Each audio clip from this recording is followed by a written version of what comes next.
Nós vamos deixar as perguntas e comentários para o final, tá?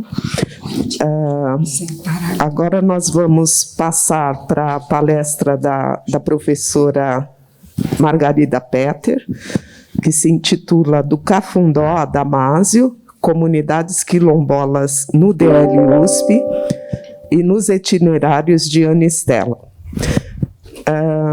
Nós quisemos prestigiar, neste evento, o trabalho da professora Margarida, pioneira do Departamento de Linguística da USP nos estudos de linguística africana.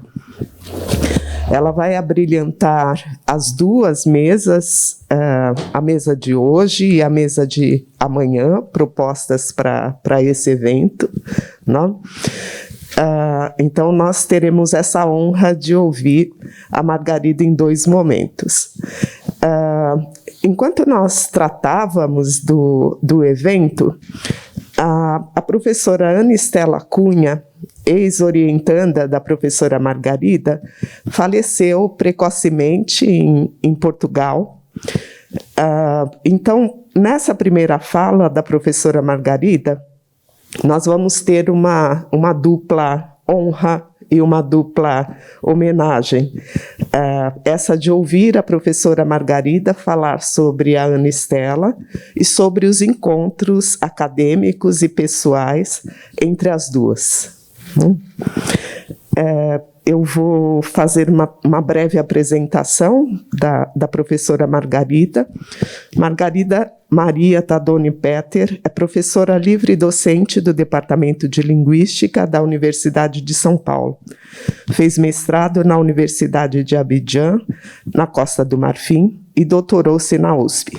Dirige o GELA, Grupo de Estudos de Línguas Africanas, da USP, coordenou o projeto de cooperação internacional a participação das línguas africanas na Constituição do Português Brasileiro, foi diretora do Centro de Estudos Africanos da Universidade de São Paulo e tem orientado pesquisas sobre línguas africanas e sobre o contato das línguas africanas com o português brasileiro. Entre suas publicações estão os livros África no Brasil, a formação da língua portuguesa, com coautoria do professor José Luiz Fiorin, Introdução à Linguística Africana, História do Saber Lexical e a Constituição de um Léxico Brasileiro, Português e Langue Africaines, além de vários artigos e capítulos. Obrigada, Margarida, por vir. Muito obrigada por essa generosa e honrosa apresentação. Quem fica honrada de estar aqui sou eu. Agradeço muitíssimo o convite que você, Olga e Esmeralda me fizeram para participar desse evento, né, que me deixa muito feliz, porque estou aqui ao lado de colegas que respeito e admiro, né? A Perpétua Gonçalves, conhecida de longa data, né? Não posso dizer totalmente amiga, porque as distâncias são grandes, né? E hoje tive a felicidade de saber que eu tenho alguma responsabilidade por essa exposição. Ela me confessou que foi o fato de eu tê-la levado ao Museu de Língua Portuguesa, ao primeiro, antes do incêndio, né? Que a inspirou a propor alguma coisa com a língua portuguesa de Moçambique, né? E o Faraco é um colega querido que foi muito bem apresentado pela Olga, é esse linguista que nós lemos e estudamos e aprendemos sempre com ele, né? Então, muito obrigada, gente. A Olga já deu alguma introdução sobre o que eu vou falar, né? Então, eu vou trazer a língua portuguesa pluricêntrica para um centro bem pequeno, né? Que são as comunidades quilombolas, como elas são chamadas hoje, e que vocês vão ver que já receberam diversas denominações com o correr da história. Então, eu vou fazer uma reflexão, comentar em que medida essas comunidades ou estudo da linguagem dessas comunidades vem contribuindo para o conhecimento do português do Brasil, da história da língua que falamos, né? E eu tomei 2 limites. Foram os limites da Ana Estela. Eu participei do Cafundó e a Ana Estela foi para Damásio, no Maranhão, né? Então, o título já está aí, As Comunidades Quilombolas no Departamento de Linguística. Vou falar mais precisamente da nossa experiência na USP e nos itinerários da Ana Estela. Eu tomei contato com o português no Brasil, com a questão de estudar o português no Brasil, a influência das línguas africanas no português do Brasil, a partir do momento que eu me integrei ao Departamento de Linguística em 1992. Até então, para mim, línguas africanas eram línguas da África, né? E eu fui conhecer a África no Brasil em 1992, exatamente, quando um orientando do professor Isidoro, que havia defendido uma tese sobre o léxico do Cafundó, Silvio Andrade, me levou à comunidade e aí eu me achei em casa, África no Brasil, né? E lá eu vi a possibilidade de trabalhar fazer o trabalho de campo, conhecer a linguagem dessa comunidade.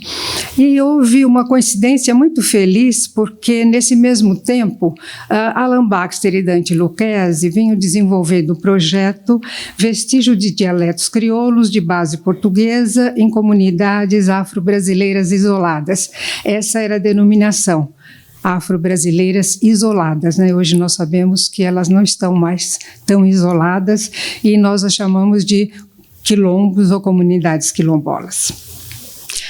Daí o convite foi muito bem aceito, fiz o projeto para a FAPESP e foi então que eu solicitei 2 orientandos, né, de iniciação científica, e a Ana Estela foi, a partir de então, a minha primeira orientanda que acompanhei no mestrado e no doutorado.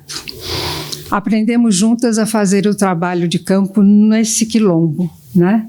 E nas comunidades quilombolas que depois continuamos a investigar. Aí se iniciou uma grande parceria que criou vínculos e que nos levou a questionar muitos aspectos, fora os aspectos linguísticos, principalmente esse que tratava do envolvimento do linguista com a realidade social dos seus informantes ou colaboradores de pesquisa. Deixa eu pegar um pouquinho d'água aqui.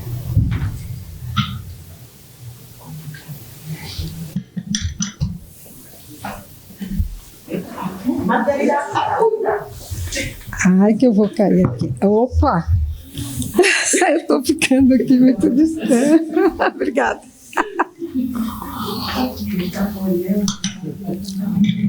Bom, a Ana Estela viveu intensamente, ela trabalhou intensamente, trabalhou muito. Ela tinha muitos projetos que uma cirurgia de coração, infelizmente, interrompeu. E aqui nesse trabalho eu faço uma pequena homenagem à minha querida orientanda, que tão cedo partiu em março exatamente desse ano. E tomo a trajetória da sua pesquisa como guia para refletir sobre os aspectos do estudo da linguagem das comunidades quilombolas e da sua relevância para o estudo do contato linguístico e da participação das línguas africanas na constituição do português brasileiro. Eu fiz aqui um breve resumo dos itinerários de Ana Estela, por onde ela percorreu, né? Ela saiu do Cafundó, na iniciação científica, mas o mestrado e doutorado ela já achou que deveria procurar terras mais interessantes do que São Paulo. Saí de São Paulo, ela foi para o Maranhão, né? Então foi muito emocionante ouvir a Conceição Evaristo iniciar a sua fala a partir do Bumba Meu Boi, que lá no Maranhão eles falam de Bumba Boi, né? Depois disso, ela fez um leitorado em Havana, ficou em 2006 a 2008. Ela foi pesquisadora convidada do Musée Royal de l'Afrique Centrale. Ela foi professora adjunta da Universidade Federal do Maranhão. E aí é uma quase que ruptura na linguística propriamente dita, né? Estrito sensu. Ela fez um pós-doutorado em antropologia pela Universidade Nova de Lisboa e depois pelo Instituto de Ciências Sociais da Universidade de Lisboa. E, a partir de então, a sua busca se concentrou na pesquisa de conexões que explicassem a relação entre língua, religiosidade de matriz africana e educação. Em Portugal, ela achou o ambiente propício, ela se instalou lá e encontrou um ambiente favorável para fazer pesquisas de campo em Angola, na região dos povos bacongos, né, que foram sujeitos de seus trabalhos comparativos entre Brasil, Cuba e Angola. Então, fomos para o Cafundó e trabalhamos dentro da perspectiva teórica do projeto Vestígios, de Alan Baxter e Dante Lucchesi. Então, uma pequena apresentação do Cafundó, que muitos de vocês já devem conhecer, pelo menos pela literatura, né? É um bairro rural de Salto de Pirapora, em São Paulo, 150 quilômetros daqui, na região de Sorocaba. Essa comunidade do Cafundó, ou essa linguagem do Cafundó, foi fartamente divulgada pelos trabalhos de Vogt e Frey, desde 1980, quando eles começaram a fazer pesquisas por lá, e depois resultaram no livro Cafundó, África no Brasil, de 1996. Né? E o que chamava a atenção desses pesquisadores era o léxico de origem africana tão rico que ainda não havia sido documentado, né? E pesquisando no Centro de Documentação lá da Unicamp, no manuscrito do projeto de pesquisa, eu achei essa afirmação. A hipótese mais plausível é a de que essa linguagem constitui a sobrevivência de um antigo crioulo banto-português, possivelmente em estágio bem avançado de descriolização. Bem, nessa afirmação já se encontrava uma motivação muito grande para o projeto do Alan Baxter, né, de achar vestígios de dialetos crioulos. Então, havia ali um vestígio de descriolização. E o que era mais interessante era o fato de que eles haviam trabalhado com o léxico de origem africana. Ninguém havia feito trabalho sobre o português, sobre a estrutura morfossintática que era utilizada, e é utilizada ainda, creio, né, para integrar esses termos de origem africana.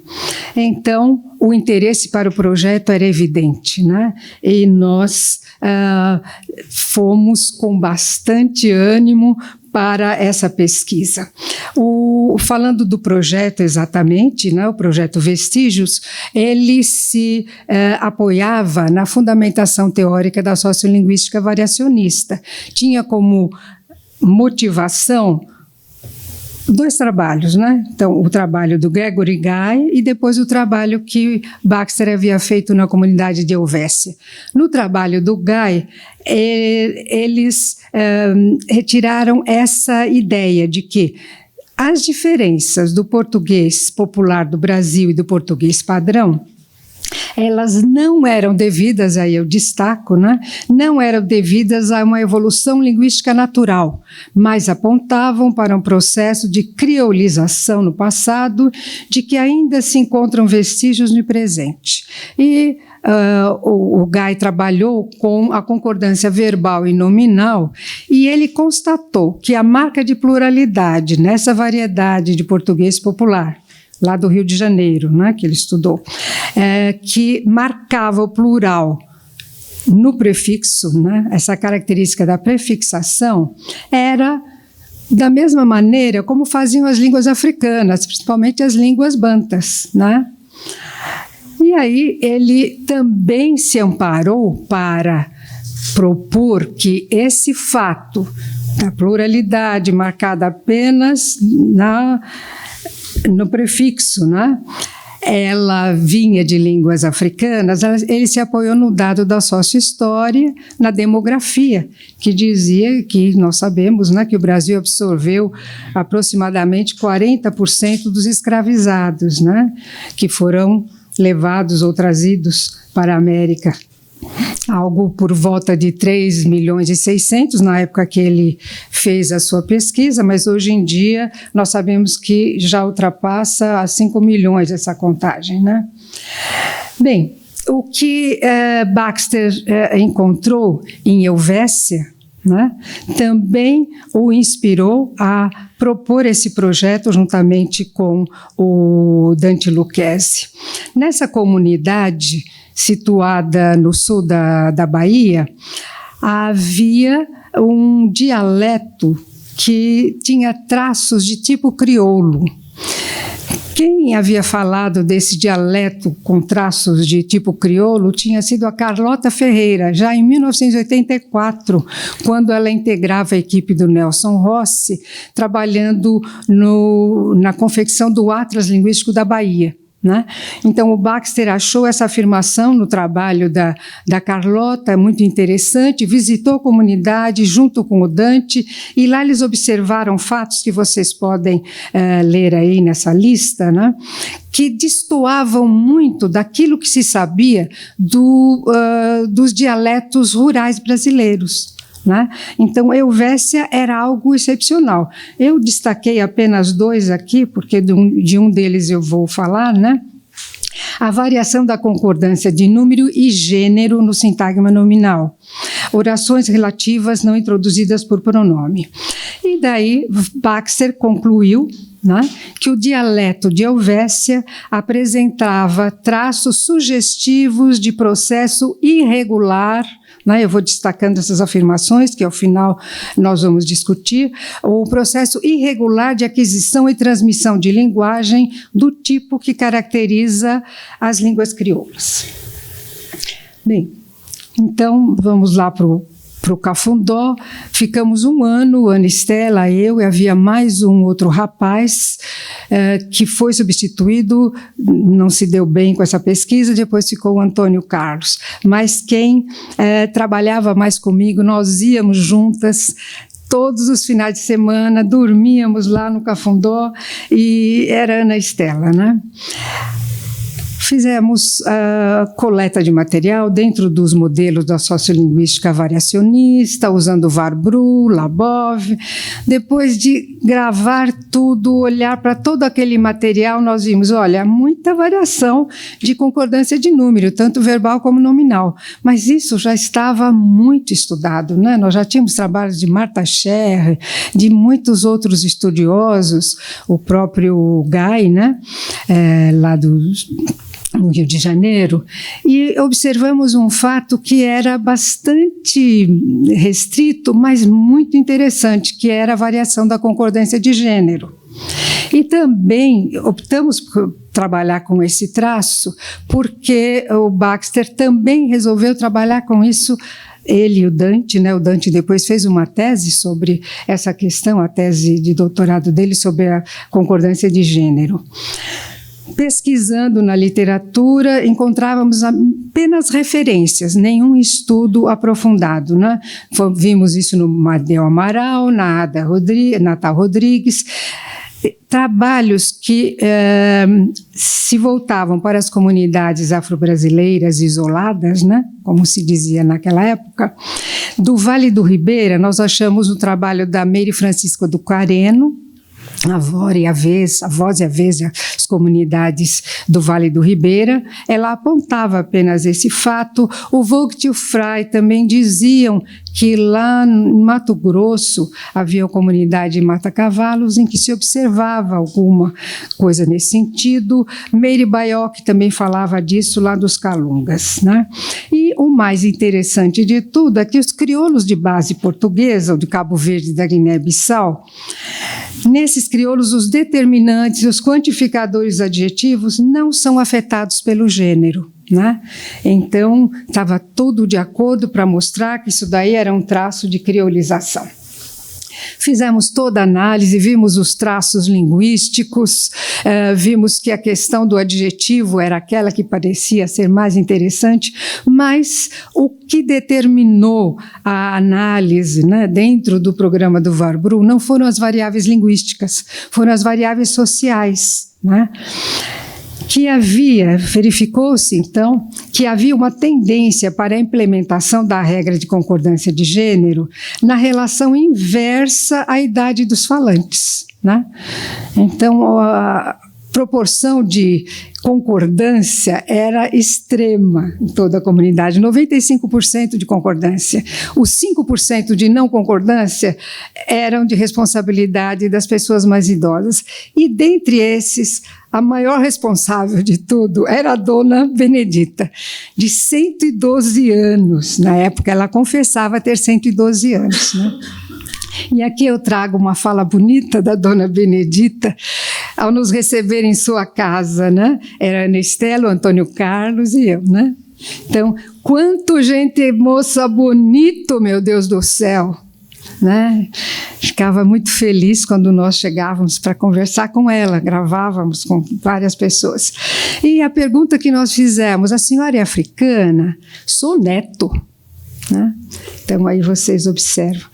Bem, a constatação era evidente, o contato dos jovens com a norma culta via escola, contato com a cidade, intensificava a utilização da variável de prestígio, né, do português brasileiro padrão. E a conclusão é que eu já adiantei para vocês: 95% de concordância esperada, né? Mostravam que ali a mudança estava em estágio bem avançado, o português brasileiro padrão já tinha se instalado quanto a esse aspecto. Bem, como é que ficava essa hipótese da criolização e descriolização? A gente achava coisas muito pouco significativas. Baxter e Lucchesi, também lá em Helvécia, eles começaram a descrer, acharam, olha, não dá para a gente afirmar que houve uma criolização aqui, né? Lá do Cafundó, se a gente pensasse, olha, o Cafundó que tinha léxico de origem africana, estrutura morfossintática do português, ia contra aquilo que se sabia na época que era crioulo, porque o crioulo, o léxico era da língua de superextrato, que deveria ser o português, e a estrutura morfossintática das línguas de origem africana. Você não conseguia aproximar nada a alguma língua africana. Então, eles foram suavizando essa hipótese, né? E começaram a dizer que era uma criolização leve. Depois, com outros estudos em outras comunidades, era uma transmissão linguística irregular. Depois, uma transmissão linguística irregular de tipo leve. E aí acabou a hipótese da criolização. Nós abandonamos aqui de São Paulo, a Ana Estela foi para o Maranhão e eu continuei nas comunidades do Vale do Ribeira sem uma hipótese prévia, né? Vamos para as comunidades, vamos ver o que a gente encontra e vamos analisar, estudar essa linguagem sem associar a nenhum crioulo, né? E aí o Vale do Ribeira, quem é daqui de São Paulo sabe, é uma região das mais pobres, ou a mais pobre do nosso estado, e que concentra por volta de 30 comunidades quilombolas, né? Vou falar de alguns trabalhos que foram importantes. Bom, o primeiro, no Cangume, eu fui também com uma orientanda de iniciação científica. Essa comunidade, nós deixamos um trabalho apenas introdutório. Nós ficamos lá, permanecemos uma semana, depois voltamos, ficamos ali fazendo um estágio. Fica longe de São Paulo, não dava para fazer ida e volta, como nós fazíamos no Cafundó com a Ana Estela. 340 quilômetros de São Paulo, município de Itaoca. Conseguimos nos instalar num hotelzinho, observamos a realidade, ali havia a presença de comunidades indígenas também que interagiam com esse quilombo do Cangume, cujo nome nós não conseguimos entender, por que se chamava Cangume, né? E o que nos chamou a atenção, novamente, foi a linguagem dos mais idosos. E foi um traço fonético, não foi um traço morfossintático, né? As africadas, a palatal, né? As fricativas pós-alveolares eram realizadas como africadas palatais. Então, chamar era chamar, chorar, rancho, deito, gente, londinho. Isso também na fala dos mais idosos, né? Então, o que nós fizemos foi tentar integrar isso dentro de uma história do português, porque nós sabemos que no português arcaico também houve uma pronúncia de chave, né? Houve essa pronúncia, associamos com línguas indígenas e ficamos por aí. Mas o que foi interessante é que alguns orientandos prosseguiram nessa investida no Cafundó, no Vale do Ribeira, né? E como a Daiane, aqui eu dou um exemplo apenas, a Daiane foi para a comunidade de Pedro Cubas e lá ela encontrou uma estrutura bastante interessante com o verbo pegar. E ela se interessou em estudar o que estava acontecendo com esse verbo, pensando no processo de gramaticalização, depois estudando as línguas africanas, os processos de construções seriais, ela tentou interpretar isso, né, no seu mestrado como uma serialização verbal. Então, no próprio título da sua dissertação, ela coloca um exemplo. Aí fui indo, aí eu peguei e arrumei uma casa no Capuava lá. Construções seriais em português brasileiro. Bem, não vou falar sobre o trabalho, só vou dizer que isso foi um gatilho, um trampolim, uma motivação para entender o que eram as construções seriais em línguas africanas que apresentam realmente esse processo já reconhecido por todos os linguistas que trabalharam com esse fato, né? E aí ela se voltou para o Baulé, uma língua da Costa do Marfim, trabalhando sem ir para a África, né, mas com falantes de Baulé que estavam na USP na época, né, estudantes de outras áreas que nem eram da linguística, mas eram falantes de Baulé. Então ela fez uma descrição e análise de construções seriais em Baulé. E o Paulo Jefferson também estudou comunidades quilombolas, mas lá do Maranhão. E o Paulo Jefferson está aqui também, porque ele foi apresentado a mim pela Ana Estela, um rapaz que se mostrava bastante estudioso e que queria estudar em São Paulo, queria conhecer as línguas da África. Ela me apresentou, ele foi aprovado no processo de seleção e fez o mestrado e doutorado aqui na USP. No mestrado, ele trabalhou com comunidades quilombolas lá do Maranhão, aspectos semânticos cognitivos de usos espaciais das preposições para e em na fala de comunidades quilombolas, e no doutorado ele se voltou para as línguas bantas, as línguas africanas, né? Ele fez até um doutorado sanduíche num laboratório, numa universidade da Alemanha, em Bayreuth, né? Bem, então esse foi o percurso de muitos orientandos, quer dizer, do Brasil, achar um fato numa comunidade quilombola que os incentivasse a pesquisar. Será que isso é realmente língua africana? Como é que funciona? Como é que são essas situações em línguas africanas? Mas a Ana Estela fez outro percurso, ela não foi do Quilombo para a África, ela foi do Maranhão para o Maranhão, né? Ou do Cafundó para Damásio, no Maranhão. O mestrado e o doutorado foram feitos com base nas comunidades de lá, né? Então, vejam, temas bem linguísticos, né? Para alguém que tinha uma vocação mais antropológica depois, como se manifestou nos trabalhos que seguiram. No mestrado, ela estudou processos de tropicalização e deslocamento à esquerda na fala de 2 comunidades negras rurais do Maranhão. No doutorado, ela se inseriu bem numa pesquisa que estava em moda, podemos dizer, na época, isso foi em 2003, pois eu cito, a atuação do parâmetro do sujeito nulo na variedade popular rural do português falado nos quilombos do Maranhão. Então, aí ela já usava a designação quilombos, né? Não mais comunidades negras rurais, como foi no mestrado. Foram 7 anos de pesquisa, 7 anos indo e voltando para o Maranhão, mais de 19 comunidades negras rurais visitadas, ou as chamadas terras de preto, lá no Maranhão, né? Então, vamos ver a Ana lá nas terras de preto. No doutorado, vou falar brevemente sobre esse trabalho, em que ela trabalhou, que ela utilizou também a metodologia da sociolinguística quantitativa laboviana, pautado na descrição morfossintática do preenchimento da categoria sujeito nessa variedade de língua. Foi interessante esse trabalho, porque pela primeira vez se apresentavam evidências contrárias à afirmação de que os mais jovens estariam implementando a mudança em direção à perda do parâmetro PRODOP, né, da perda do parâmetro do sujeito nulo.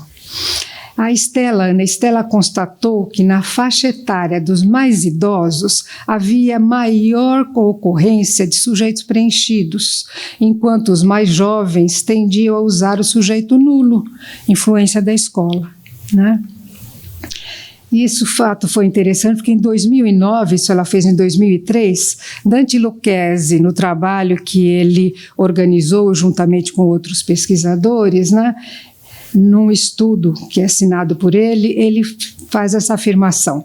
No plano sociolinguístico, constatou-se uma similaridade na frequência de uso do sujeito pronominal nulo no padrão urbano culto e no padrão vernáculo das comunidades afro-brasileiras. Então, o que a Ana Estela já havia constatado lá em 2003, né? E pela primeira vez uma comunidade quilombola foi alvo de um tema que era a pesquisa da linguística, vamos dizer, da elite, do padrão. Por que isso acontecia, né? O Dante explica muito bem por que havia essa similaridade, porque essa variável não era estigmatizada como a concordância de número né? Estigmatizada não fazer concordância, mas preencher ou não o sujeito é um fato que não traz nenhuma avaliação negativa, né? Bem, nesse trabalho, que a gente vê que é de cunho extremamente linguístico, a Ana Estela não se contentou ficar apenas nesse lado, né? Ela procurou compreender, aí eu cito, através da linguagem, dos modos de relação que tais comunidades estabelecem com o meio em que vivem, as manifestações religiosas, as redes sociais e a importância dessas redes para a manutenção e a preservação dos saberes. Isso a levou a desenvolver um projeto educacional, falando em quilombo, em 2005, vejam, de 2003 e 2005, porque ela tinha a convicção que o trabalho do linguista ele deve transcender a mera descrição dos fatos gramaticais, né? Que o destinatário final desse trabalho tem que ser o falante, né? E que nas situações que ela havia analisado, esses falantes se encontraram numa situação de carência de todo tipo, né? E aí veio o projeto Falando em Quilombo, que ela apresentou à Petrobras, ela obteve financiamento, né? E porque também ele se inseria muito bem nesse conjunto de propostas que visavam a implementar a lei 10.639, tão dificilmente aplicada no nosso ensino, né? Que instituía o ensino de história, de culturas africanas no Brasil, né? Os objetivos desse projeto, e aí eu vou citar o que ela apresenta, eram desenvolver e implementar um modelo educacional adequado às terras de preto, como Damásio, e outros quilombos da região, através de um diálogo entre a linguística e a antropologia, a educação e a etnomusicologia, ressaltando a importância dessa interlocução para a prática de uma educação intercultural na sociedade multicultural. Ela trabalhou ali com antropólogos e etnomusicólogos também, né? Ela era a coordenadora geral, ou ela foi a coordenadora geral. Esse projeto visava produzir material didático adequado e formar professores locais com o intuito de formar alunos, membros da comunidade, mais críticos em relação às suas próprias identidades. E também coletar e difundir material artístico, cultural, produzido em tais comunidades que remontam a uma ancestralidade africana. Esse projeto resultou na publicação desta obra, que deve ter sido utilizada nesse trabalho, é que ela organizou, Falando em Quilombo. São 18 capítulos que têm como introdução Falando em. Eu cito alguns capítulos aqui, falando em fala, em África, em quilombo, em terras, em pesca, em boi de zabumba, em mitos e lendas. Ela acreditou, e eu também acredito, que os resultados desse projeto foram bastante produtivos, porque as pessoas foram convidadas a pensar conjuntamente e não apenas a fazer trabalhos braçais.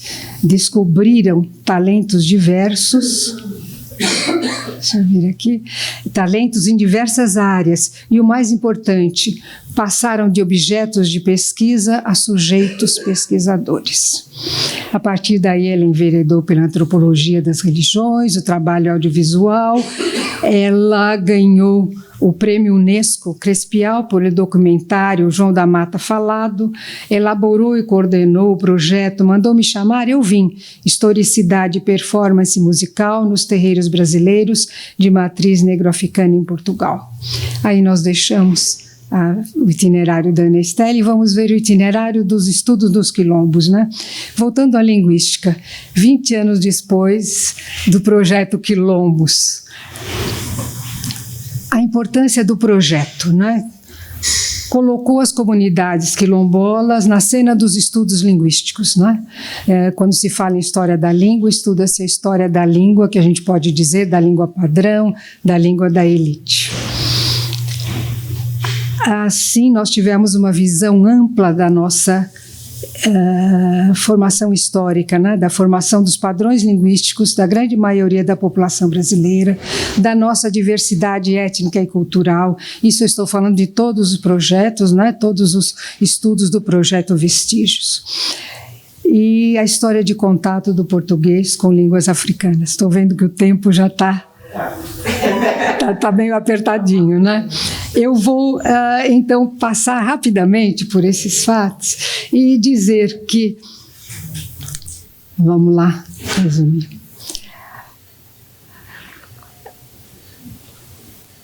Foi importante, vamos lá, vou tentar ser mais breve. Foi importante a gente tirar da frente, vamos dizer assim, a questão dos crioulos, né? No português, pode ter havido, mas nós não temos mais elementos, né? Agora, como situar essa questão crucial, né? Como é que vamos situar a situação de contato português brasileiro? Como é que fica a história dos crioulos, que são uma transmissão linguística irregular, uma ruptura na história das línguas, né? Então, essa questão de contato, ela ficava para ser respondida. Nós precisávamos propor outras teorias. E aí nós fomos encontrar nas teorias do Mufwene, eu cito apenas Mufwene, mas outros pesquisadores, né? As causas iniciais de qualquer mudança são externas à estrutura das línguas. O início da mudança se dá nos atos comunicativos de seus falantes. O contato está na base de todos os contatos, todos os processos de mudança linguísticas, né? Então, aquela mudança interna da língua, a gente tem que ver que a língua muda pelo contato, né? Segundo a teoria do Muffene, que nós aqui no Departamento de Linguística temos adentado. As diferenças entre línguas de crioulas e não crioulas, elas resultam de condições ecológicas diferentes, né? Pois elas passam pelo mesmo processo de diversificação linguística, que é baseado no contato, né? E aí tenho que citar, sem colocar a data dos trabalhos, Negrão e Viotti, Esmeralda e Vani, né?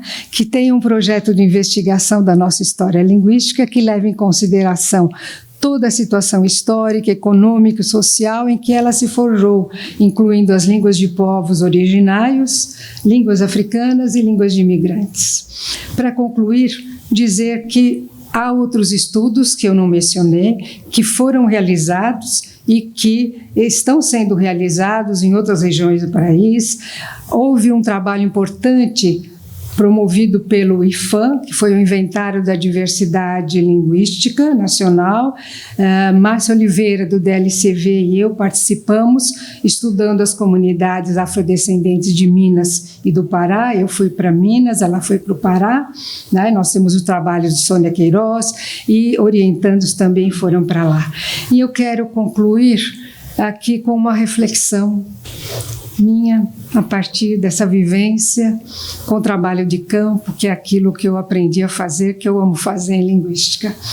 O trabalho de campo deixa no pesquisador a sensação de que deve oferecer alguma restituição aos seus colaboradores, não de ordem material, mas que os valorize como seres humanos, não só como fornecedores de dados importantes para o conhecimento da nossa história linguística, algo semelhante ao que a Anistela fez em Damásio, que eu deixo uma imagem da alegria da Anistela. Muito obrigada, desculpe aí por passar esse tempo.